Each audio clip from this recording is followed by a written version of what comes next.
Dios aún sigue hablando. Semana a semana, con Monseñor Felipe Arizmendi Esquivel, obispo de San Cristóbal de las Casas, Chiapas. Reflexionemos juntos con temas de actualidad a la luz del Evangelio y de la doctrina social de la Iglesia. Semana a semana, con Monseñor Felipe Arizmendi. Les saludo con todo cariño y respeto y les comparto mi reflexión de esta semana que he titulado ¿Se puede dar la comunión a los que están divorciados? Parto de este hecho que sucede con frecuencia. Hay muchas personas que viven en unión libre o que no pueden casarse porque quizá uno de los dos estuvo antes casado por la iglesia o uno de los dos no quiere casarse aunque uno sí, y sin embargo anhelan recibir la confirmación para recibir la fuerza del Espíritu Santo. En estos casos sí es posible aceptar a estas personas para que reciban la confirmación. Antes de recibir la confirmación, sin embargo, se deben confesar y pedir a Dios perdón por los pecados en que han estado desde el pasado como en el presente. Y como reciban la absolución de sus pecados, ese día de la confirmación, solo ese día, pueden recibir la Santa Comunión. Es la única vez que lo pueden hacer hasta que no se casen. A algunos les ha parecido extraño este proceder, sin embargo, no podemos cerrar todas las puertas a estas personas que sufren mucho por no estar casadas por la Iglesia, que no se pueden casar y necesitan al Espíritu Santo para vivir su fe. Preferimos acercarnos a estas personas como lo hacía nuestro Señor Jesucristo, con un corazón amplio, lleno de misericordia.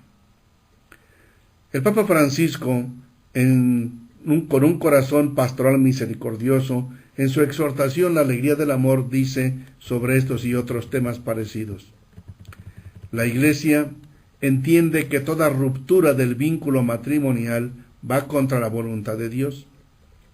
Es decir, que si alguien se casó por la Iglesia y rompe ese vínculo matrimonial y se separa, eso va, dice el Papa con toda claridad, eso va contra la voluntad de Dios. Pero también la Iglesia es consciente, dice el Papa, de la fragilidad de muchos de sus hijos.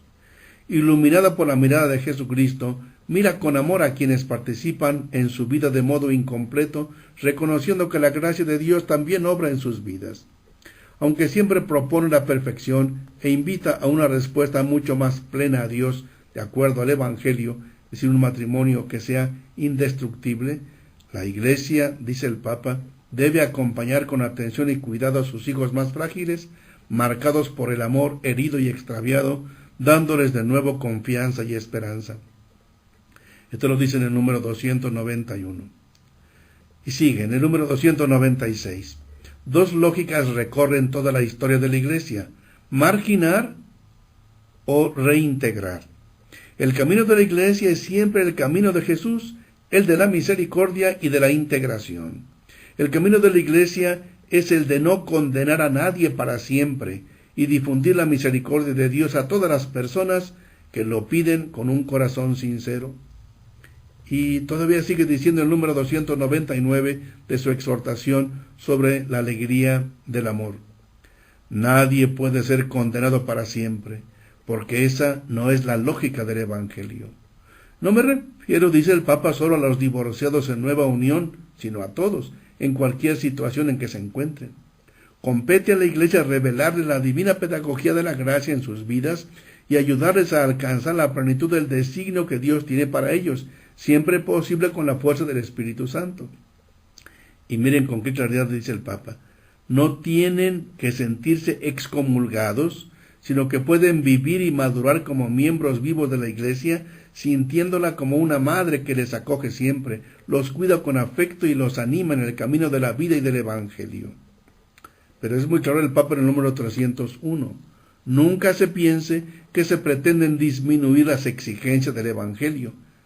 Pero ya no es posible decir que todos los que se encuentran en alguna situación así llamada irregular viven en una situación de pecado mortal, privados de la gracia santificante.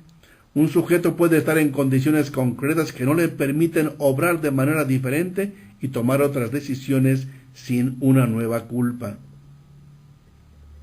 Aquí el Papa es muy claro: No se trata de quitarle la importancia, la definitividad del matrimonio, es para siempre.